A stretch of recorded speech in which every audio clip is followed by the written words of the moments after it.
সংবিধানে পুলিশকে যে পাওয়ার দেওয়া আছে সেই পাওয়ারটা পুলিশ এক্সারসাইজ করতে পারবে। সমাবেশে পুলিশ তাদের যে রুল রয়েছে সেই রুল ফলো করবে, যেটুকু ফোর্স তাদের করা উচিত ওই পরিপ্রেক্ষিতে তার চাইতে বেশি কোনো কিছু তারা করবে না। যে গুলিবর্ষণ এমনি এমনি করা যাবে না, লাইভ রাউন্ড যখন ইচ্ছা চালানো যাবে না। লাইভ বুলেট মানে যেগুলি পুলিশ গুলি করেছে সেরকম গুলি যেন পুলিশ করতে না পারে, লাইভ বুলেট না চালাতে পারে, সেই জন্য তারা রিট পিটিশন একটি ফাইল করেছিলেন। সেই রিট পিটিশনটি যথার্থভাবে ফাইল করা হয় নাই। এই রিট পিটিশনে যারা পিটিশনার ছিলেন তারা যথার্থ পিটিশনার ছিলেন না। রিট পিটিশনে কোনো সাবমিশন ছিল না, রিট পিটিশনে কোনো গ্রাউন্ড ছিল না, রিট পিটিশনে কোনো প্রপার ল পয়েন্ট ছিল না, এবং রিট পিটিশনটির যারা পিটিশনার ছিলেন তাদের কোনো লোকাস স্ট্যান্ডই ছিল না।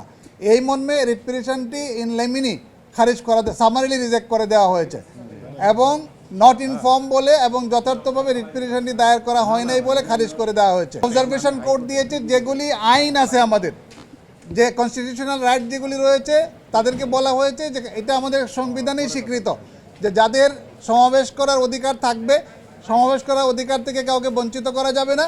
আর পুলিশ যখন তার পাওয়ার এক্সারসাইজ করবে তখন সিআরপিসি এবং পিআরবিতে এবং সংবিধানে পুলিশকে যে পাওয়ার দেওয়া আছে সেই পাওয়ারটা পুলিশ এক্সারসাইজ করতে পারবে, বাট সংবিধান, আইন এবং বিধি সাপেক্ষে। একটি গণতান্ত্রিক দেশে বিক্ষোভ করা বা কোনো কিছু সবকিছুই আমাদের সাংবিধানিক অধিকার, এটা মানতে হবে।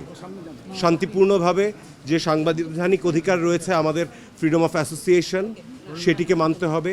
আমাদের যে প্রোটেস্টের ব্যাপার, সেই প্রোটেস্টের ব্যাপারে উনি বলেছেন এটাও তাদের সাংবিধানিক অধিকার।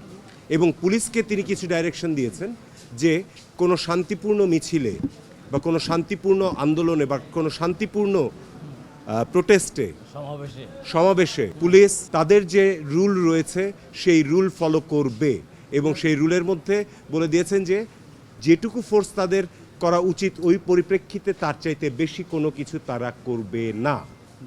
ফলে যতটুকু ফোর্স তাদের করাটা আইনে তাদেরকে পারমিট করছে তার বাইরে তারা কোনো কিছু করতে পারবে না। 6 জন সমন্বয়কারী এই আন্দোলনের, তাদেরকে যে তুলে নেওয়া হয়েছে এবং ডিবি অফিসে রাখা হয়েছে, তাদের ইচ্ছা না থাকার সত্ত্বেও বারবার বলা হয়েছে এবং আপনারা শুনেছেন যে সরকার পক্ষে যারা দাঁড়িয়েছেন আদালতে, ওরা কয়েকদিন ধরে বলেছেন যে তাদেরকে ওখানে নিরাপত্তার স্বার্থে রাখা হয়েছে।